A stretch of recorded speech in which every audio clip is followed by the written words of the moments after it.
Welcome to decay kitchen. આજે આપણે mango Frooti ઘરે બનાવવાના છીએ, જે 10 થી 15 મિનિટમાં જ બની જાય છે। બાળકોની ફેવરેટ એવી ફ્રૂટી ચાલો કેવી રીતે બનાવવી એ જોઈ લઈએ। એના માટે 2 કાચી પાકી કેરી લીધી છે, જે એકદમ કાચી પણ નથી અને એકદમ પાકી પણ નથી એવી કેરી લેવાની છે। તેને સારી રીતે ધોઈને કોરી કરી લીધી છે। હવે આપણે તેની છાલ ઉતારી લઈએ। 2 કેરીની આપણે છાલ ઉતારી લીધી છે અને એક પાકી કેરીનો થોડો ટુકડો મેં લીધો છે।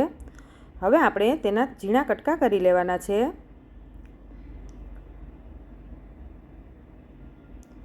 એવી રીતે આપણે બધી કેરીના કટકા કરી લીધા છે। હવે આપણે એક પેનમાં કેરીના કટકા એડ કરી દેવાના છે। પછી તેમાં 1 ગ્લાસ આપણે પાણી ઉમેરવાનું છે। આપણે તેને ગેસ પર ગરમ થવા મૂકી દીધું છે। પછી તેમાં આપણે સાકર અથવા ખાંડ ઉમેરવાની છે। મેં અહીંયા દોરાવાળી જે સાકર આવે એ લીધી છે। અડધો કપ સાકર છે, તમે કોઈ પણ સાકર લઈ શકો છો। સાકર ના હોય તો ખાંડ પણ લઈ શકો છો। હવે આપણે તેને એકદમ ઉકળવા દેવાનું છે, જ્યાં સુધી આપણી કેરી બફાઈ ન જાય ત્યાં સુધી।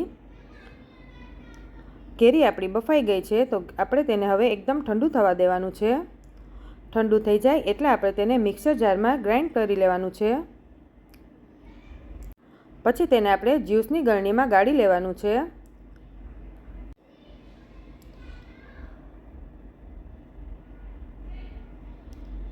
મિક્સર જારમાં થોડું પાણી નાખીને એ પણ મેં ગાળી લીધું છે। પછી છેલ્લે તેમાં અડધો લીંબુનો રસ એડ કરી દેવાનો। પછી 1 ગ્લાસ મેં ઠંડુ પાણી નાખ્યું છે અને પછી ફૂલ ઠંડુ કરવા માટે બરફ નાખ્યો છે। હવે એકદમ ઠંડુ થાય પછી આપણે તેને સર્વ કરી દઈશું। આ ફ્રૂટી ટેસ્ટમાં ખૂબ જ સરસ છે અને બનાવવી પણ ખૂબ જ સરળ છે।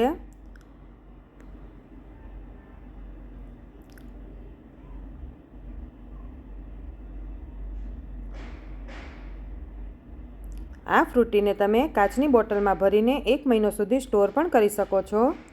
તો તૈયાર છે આપણી મેંગો ફ્રૂટી। જો તમને મારો વિડીયો ગમ્યો હોય તો લાઈક, શેર અને સબસ્ક્રાઈબ જરૂર કરજો।